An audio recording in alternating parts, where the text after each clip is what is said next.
Good morning, everybody. Welcome to Immortal Gaming. This is me again, Marvin, and we're now here for another video for Ragnarok Origin. And this time, we're going to be talking about the third job class guide. We're going to be looking at the pros and the cons of each of the third job classes so that it would be easier for players and for the audience to choose between which one of the third job classes they would likely to switch or to upgrade to. Okay, so all of the points here in this video is purely based on my opinion, and in addition, I have also asked the players who have experienced the third jobs for the longest time for inputs, for added inputs, so that I could make, a very defined and conclusive knowledge about all of these job classes.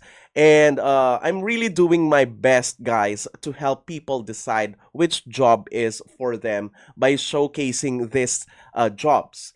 And this is from the server that has been the very first server of this game. So I worked hard on this video and also on the succeeding videos that will be uploaded.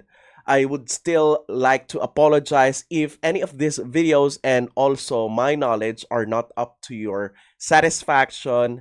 I'll be working harder in the next few days and on the next coming updates, because every day is a chance to improve, and I'm always trying to do that. All right, let's go first and discuss about the pros and cons of a Warlock. Okay, so first, the pros, okay? The pros. The Taiwan buff patch seems to not yet get patched in the release, because as we have noticed in the previous uploads of the Ragnarok Origin Global main YouTube channel, the cast animation, the animation itself and the cooldowns are not as fast as what we have here on the updated patches or the buffed Warlocks. So it will, but if it ever arrives, and I know everyone knows that it will arrive in the global server, it will make Warlock's casting animation, cooldown, skill animation a lot faster, which makes it easier for Warlocks to deal huge damage because of the combo of the Comet and the Crimson Meteor and the Chain Lightning for both PvE and PvP. And, release those combos with ease, okay? So, number 2, the Warlocks or the damage dealers are the huge counters to Rune Knights and mechanics, which will be the meta of this third job class release. So if you will be a Rune Knight, because a lot of people are going to decide becoming Rune Knight, please know that in terms of the class advantage patch, because there is going to be a class advantage patch in the constellation or the stargazing, which we will be uploading on a guide about that on the next video.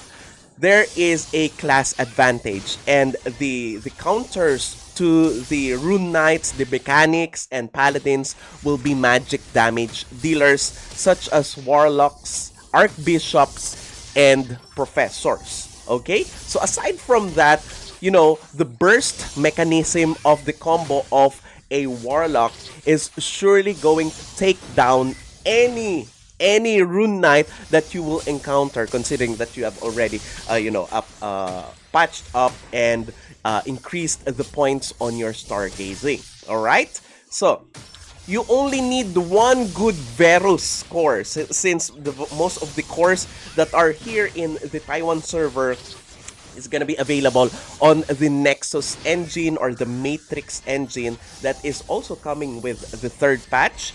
Okay, so you only need one good core, which is the Elemental Protocol, or the chance for you to deal, class advantage to the enemy you are attacking. Okay, that's 15% chance, which is higher than what you're gonna need in all of these combo attacks. Okay, so most of the needed damage over time for huge DPS is now embedded on the Warlock's skill, so you don't have any problem with that in terms of dishing out a lot of huge damage. And believe me, even if a lot of people are saying that the Warlock is still not a good damage dealer, believe me, after the buffs, it is going to be one of the best damage dealers in the game.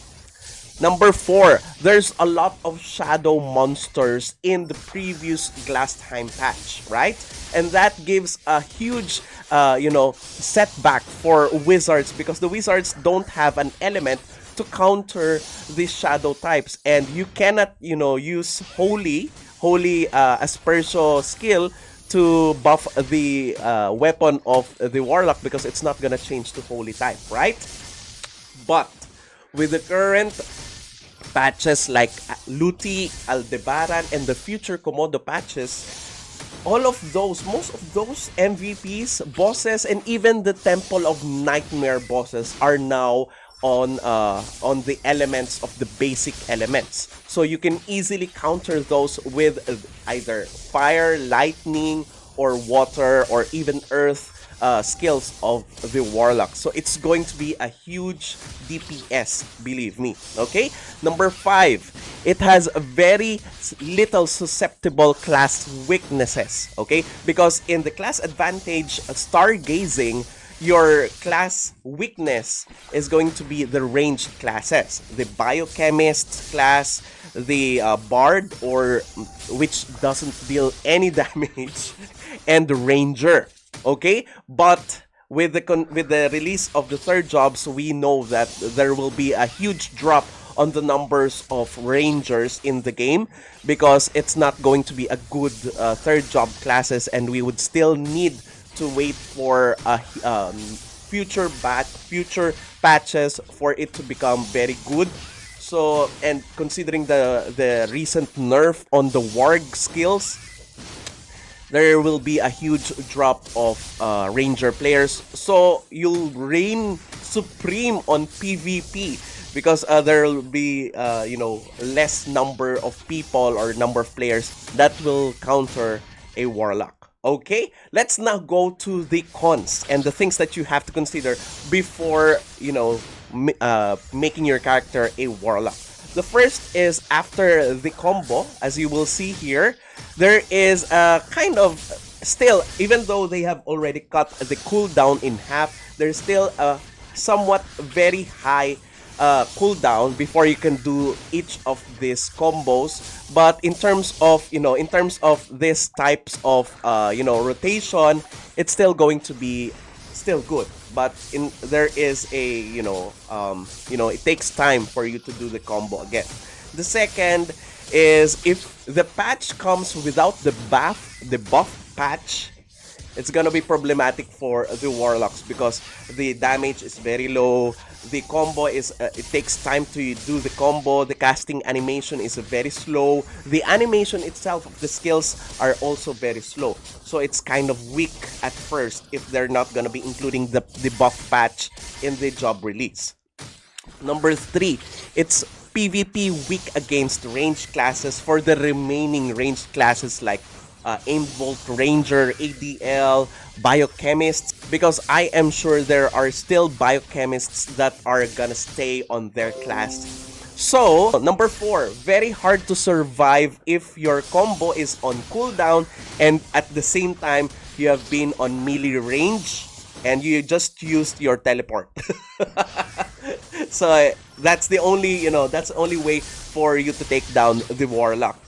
Okay, number 5, future weaknesses would be bewitching. So as of the moment, we still don't have the bewitching meta in our global server, but when it comes, the Warlock is one of those classes that are going to be aimed after the bewitching. Okay, the bewitching debuff is just like the fear debuff.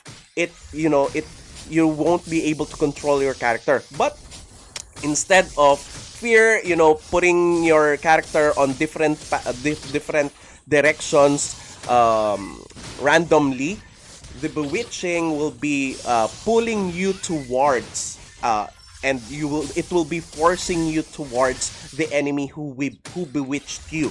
So it will be your doom, certain doom, because you're a ranged character and you must stay on range. Okay, Now let's go to the Rune Knights, okay? Let's talk about the pros of a Rune Knight. The first one is, of course, the passive skill ignores size penalty. So it's just like you have already gained Drake card on your character, and that's going to be a huge difference versus other, other players or other. It's gonna make a huge difference versus other DPS, because sometimes other DPS has size penalty when using their weapons. You won't have to problem any of those size penalty anymore. Okay.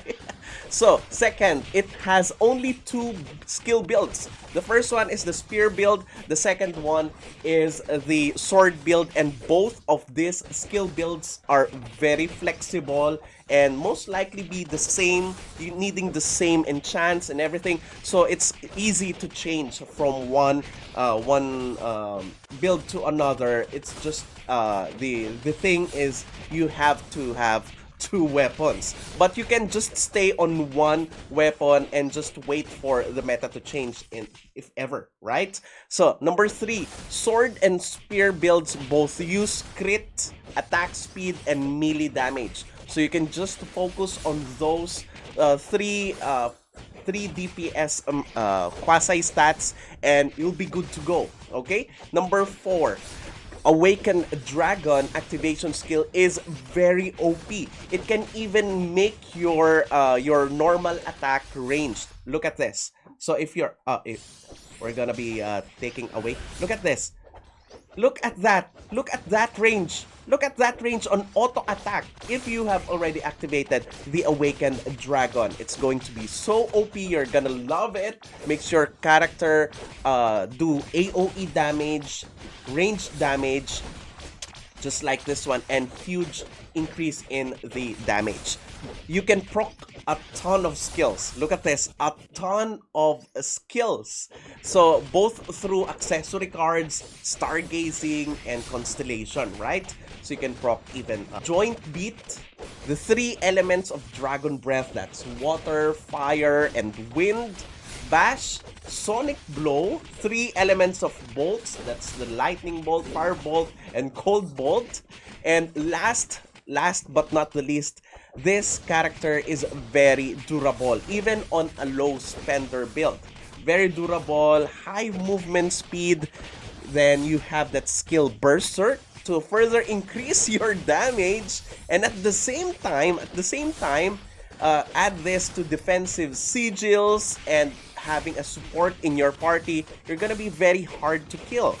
So let's now talk about the cons, okay? Because of course, there's still cons to using a Rune Knight. The first one is what I've told you guys a while ago. The weakness is the magic type classes. The Warlocks, the Professors, and the Archbishops, because of their burst and also because of class advantage brought by the Constellation or the Stargazing, okay?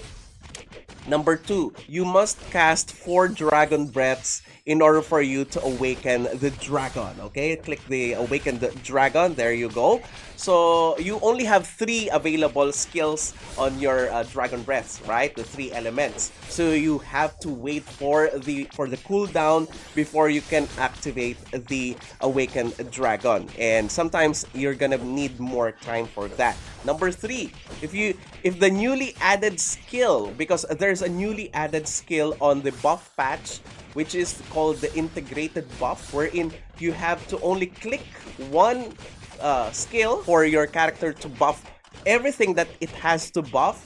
If it's still not yet in the 3rd job release, then you have to buff a lot of things before you can start attacking, and that will be very crucial for the professors, for the staying professors and not changing professors, if ever there will be. Because professors are still very hard to counter on PvP, so I'm sure there's still going to be professors in the battlefield. They're really going to counter you easily because of the strip, and aside from the burst damage that they can deal on your character. Okay, so number 4, 1000 spear damage on PvP was nerfed by 50%. The range is also nerfed. If you're planning to use spear on your character, spear build on your character, it's going to be a harder, battle on PvPs. But on sword, it's still going to be the same. It's still destructive. So I'm rooting for sword on PvP. And I know for sure that the end game build of the Rune Knight is going to be still sword. Okay? Next, you can't equip shield on spear build if you're gonna use spear build, because spear build is still the best to use on PvE. So if you're gonna use it, you don't have shield, so you really have to use sword build on PvP, and it's gonna take a lot of resource for you to sustain two weapons, right? But if you use sword build, you can only deal ranged damage when you use the Awakened Dragon, and once it goes out, you'll be back to melee Rune Knight, okay?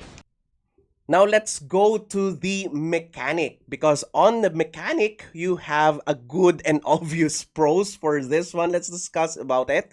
The first one is it has a very high DPS. Trust me, very high DPS, so it's gonna be the best DPS damage dealer on PvE. For MVPs, for dungeons, Temple of Nightmare, and even Jupero's Ruins. Number 2, cart skill. Hitting Jet can crit. So here it doesn't crit, but once this character gets a hold of the weapon, for it to be able to crit, it's going to be destructive, more massive. And considering that this is one of those lower divine power that I have handled on this server, it is still one of the highest DPS damage deal. So how much more if it gets to a whale level, right? So this is really, really good. Number 3, very flexible. This character or this class is very flexible in builds. For PvE and dungeons, for MVPs, of course, it's going to be cart build. For grinding, it's also gonna be easier, and you don't need to change enchants or anything. You can use the same weapon because it's still gonna deal a lot of damage, and it's easier for you to kill the FAW devices. So for PvP, it's going to be Madogear. Madogear gives you a huge tankiness and huge control over the battlefield. So that's really awesome. For number 4, it can be very tanky on PvP. Imagine it can break gears, it can crowd control, very tanky, and it still can deal tons of damage. So let's now talk about the cons. For the cons, of course, while the cart build can deal the most damage for all of the builds of the mechanics, it deals great damage than the Madogear. It's still very hard to use it in PvP since you still have to be on melee range, right? So you don't have shield, you don't have defense mechanism, so it's not that easy.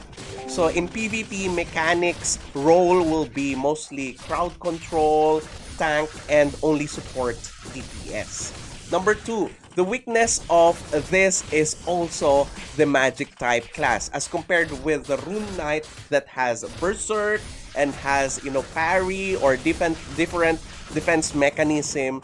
The mechanic doesn't have that much aside from the Madogear, so it's going to be easier for the magic damage dealers to take you down on the battlefield, more so if you don't have Madogears up. Okay, so and also lastly, because of the class advantage brought by the constellation or the stargazing.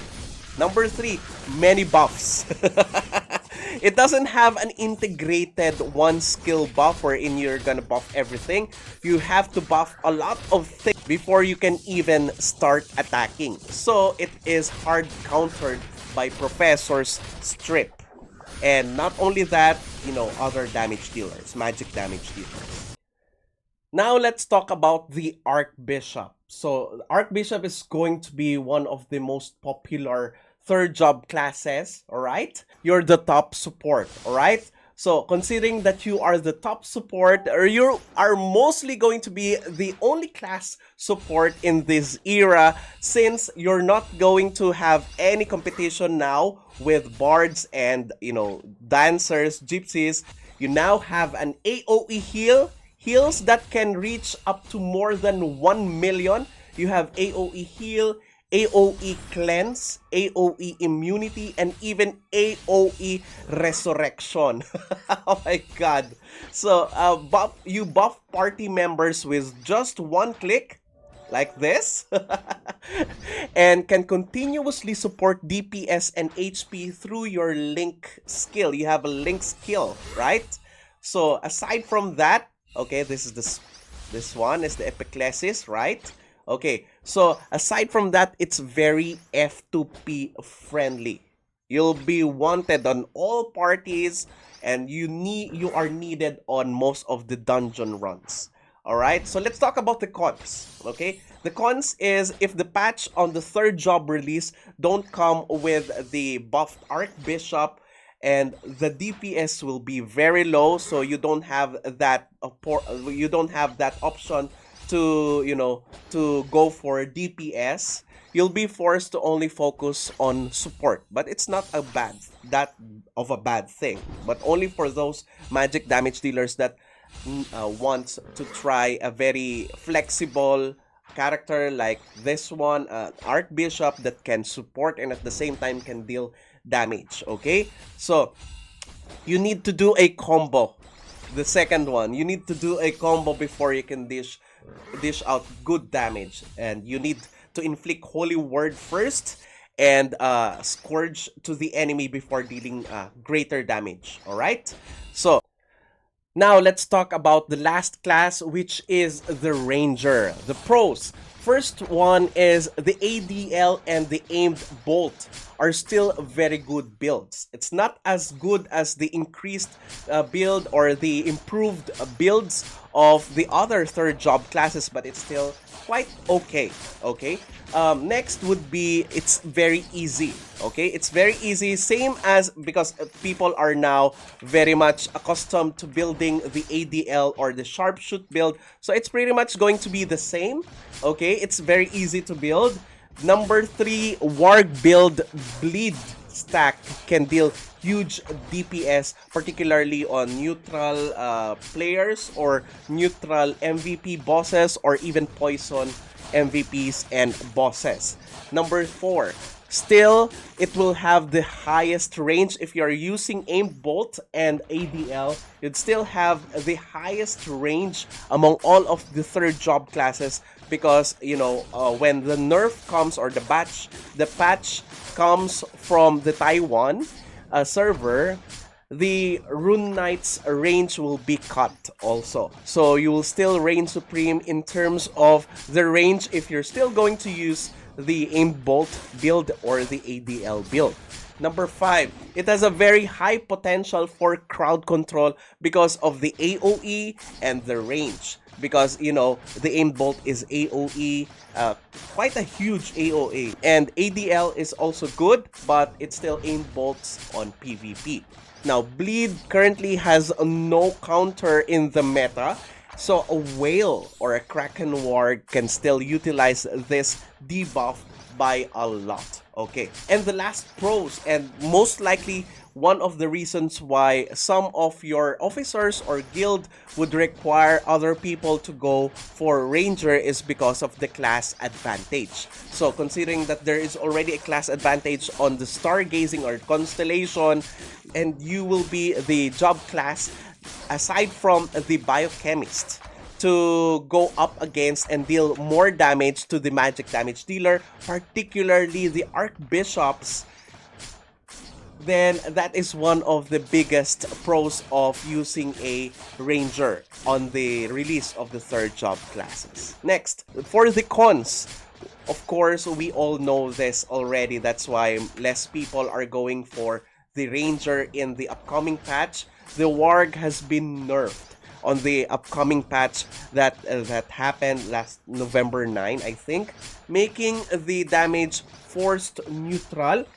So you cannot apply any any of the converters that you usually apply before to it, so it will just be neutral. That's why I told you guys a while ago that one of the pros is that the huge DPS will only come on neutral, against neutral enemies, and poison enemies, because you cannot use the basic elements to counter those, right? So next, the ranged builds. Okay, the ranged builds, the ADL and Aim Bolt don't deal as high damage as the other DPS third jobs, and can easily get replaced by other DPS, because why would you play the ADL if you have other job classes that has higher survivability than the ranger, and at the same time can deal huge damage too, right? So number 3, if we still use Warg in PvP, it can still deal good damage, because most of the people in PvP won't counter your element, any element that you're using as when it comes to large-scale PvPs, so you can still deal good damage, but it will be melee. Imagine a ranger as melee. You only gain physical defense stats, HP, and movement speed, and aside from that, there are no other defense mechanism. So you'd still go pretty much faster. You still go down pretty much faster. So it's just like suicide. Okay. Now let's talk about the Guillotine Cross. Okay, Guillotine Cross are very interesting job class. The first pros here is that you only need one weapon now to invest on instead of 2 weapons, because you'll be needing Qatar now, and Qatar will be dealing better damage and better performance than the dagger. So it's going to be the meta for the Guillotine Cross. Number 2, Qatar skill crits, okay, without reduction to add to that on crit rate, and gives a very high DPS. Number 3, Guillotine Crosses has now greater poison.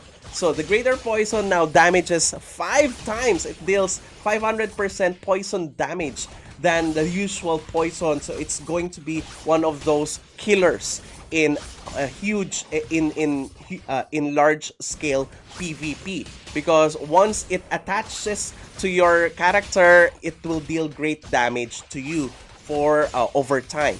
That is number 3. Number 4, Guillotine Cross has, same as the Sin X or the Assassin Cross, is still very slick. It's very fast, it's easy to escape, and easy to initiate. It's a very great initiator on small scale and large scale PvP.